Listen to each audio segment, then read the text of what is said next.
ছাগল, বাংলাদেশের খেলা দেখো দেখো, বাংলাদেশের খেলা দেখো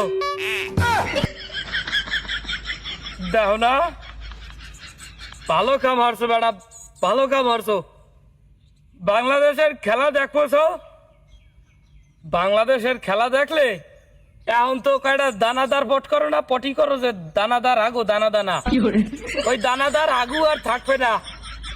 তোর গু পাতলা পায়খানা হয়ে যাবে, টেনশনের নিচের সব পাকিয়ে যাইবে, বুঝছো? তোর পছন্দের কালা আর এবার দল হয়ে যাবে টেনশনে। তোর হাড়ের মধ্যে সাইডে গর্ত হইবে, বুঝছো? তোর হাড়ের মধ্যে হানিলিওনি গর্ত হইবে তুই যদি বাংলাদেশের খেলা দেখো। আর দেখছো এ ভালো কথা হন এবারটা। তোর তো বিশ্বকাপ দলে চান্স পাওয়ার কথা আনলে, বিশ্বকাপ দলটা আমাকেও বিসিবি যেভাবে ঘোষণা করছে, এতে তো তোরও এদেশে স্কোয়াডে থাকার কথা, তাই স্কোয়াডে রইলি না কেমনে? না, এটা তো বিশাল অন্যায় হয়েছে। যেখানে নাজমুল হাসান শান্ত দলে চান্স পায়, ক্যাপ্টেন হয়, লিটন কুমার দাস ওপেনিং এ চান্স পায়, সৌম্য সরকার দলে থাকতে পারলে তোমার মতো একজন প্লেয়ার তারা স্কোয়াডে নেই নাই, এই ব্যাপারে কি তোমরা তোমাদের ছাগল পরিষদে আলোচনা করছো? করো নাই? কে করো নাই? কে তুই বোঝো না তোরে অপমান করছে।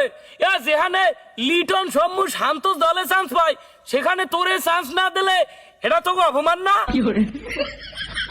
কথা হয় না, কানে হলো না? সবিক কইছে, সবিক কে কইছি দলে যদি তোরে চান্স না দেয়, এবারটা তোকে যদি 11টা দেখ কেন, তোর নাম 6টা, আর যদি আরো 5টা পাড়া মিলে যায় 11টা ছাগল যদি বিশ্বকাপে প্লেনে করিয়ে পাঠাইতাম, 11টা ছাগলেও মিনিমাম 110 রান নিতে পারতে, মিনিমাম 3 ম্যাচ জিততে।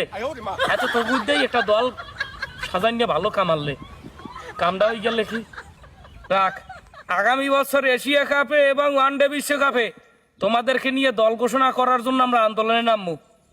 এ ব্যাপারে তোমরা তোমাদের পরিষদে আলোচনা করি আমার জানাইও, বুঝছো?